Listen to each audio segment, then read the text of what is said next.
आन्दोलनमा किन आउनु पर्यो?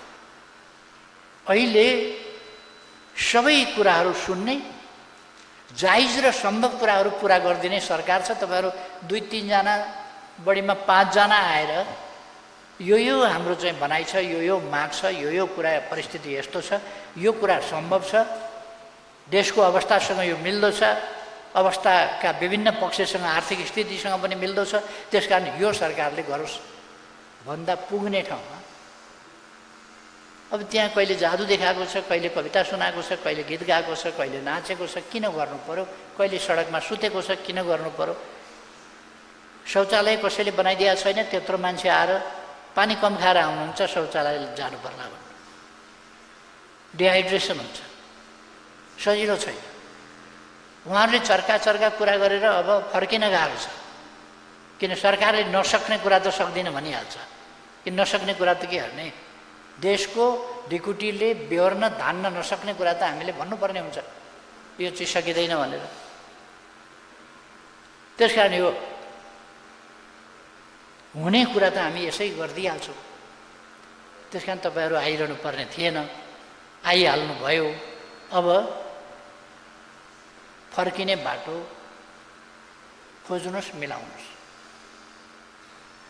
हुन सम्भव कुराहरू हामी नगर्ने भन्ने कुरै छैन। तपाईँहरू आए पनि गर्छौँ, नआए पनि गर्छौँ। त्यहाँ सुतेर ध्यानाकर्षण गरे पनि हुन्छ, यहाँ आएर एउटा पत्र बुझाए पनि हुन्छ, एउटै कुरा हो। अहिलेको सरकार सकारात्मक छ, दमनकारी छैन। अहिलेको सरकारमा नेतृत्व गरिरहेकाहरूले नै ट्रेड युनियन आन्दोलनलाई बचाइदिएको छ। शिक्षकको होस् कि प्राध्यापकको होस् कि कर्मचारीको होस् कि जसुकैको पनि ट्रेड युनियन मुभमेन्टलाई बचाइदिएको छ, नत्र भने ट्रेड युनियन मुभमेन्ट समाप्त भइसक्थ्यो। त्यसरी ट्रेड युनियन बचाएर आउने, ट्रेड युनियनको साथी नेतृत्व पाएका बेला शुभचिन्तक मात्र होइन, साथी नै हो अहिलेको लिडरसिप। त्यस्तो पाएका बेला तपाईँहरू आन्दोलनमा किन जानुभएको मैले बुझिनँ भनेर मैले उहाँहरूलाई भनेको छु। अब पनि सम्भव कुराहरू हामी पुरा गरिदिन्छौँ। अब ऐन लिएर जाने भन्नुभएको छ। अब यत्रो बिघ्न मान्छे सडकमा ऐन लिएर जान, किन ऐन बोक्न यत्रो बिघ्न मान्छे चाहिन्छ?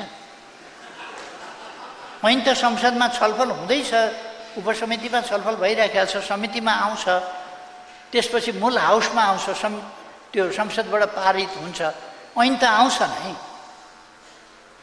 स्वाभाविक रूपमा स्वतः आउने यी सबै ऐन जति ल्याएका छन्, सडकमा मान्छे आएर आएका छन् ऐन।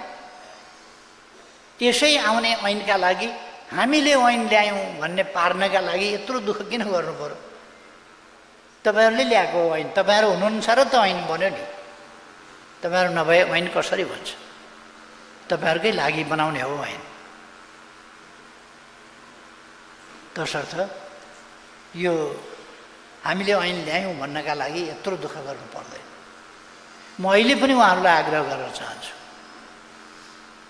अहिले विद्यार्थी भर्नाको समय छ, कृपया जानुहोस्, भर्ना गर्नुहोस् विद्यार्थीहरू।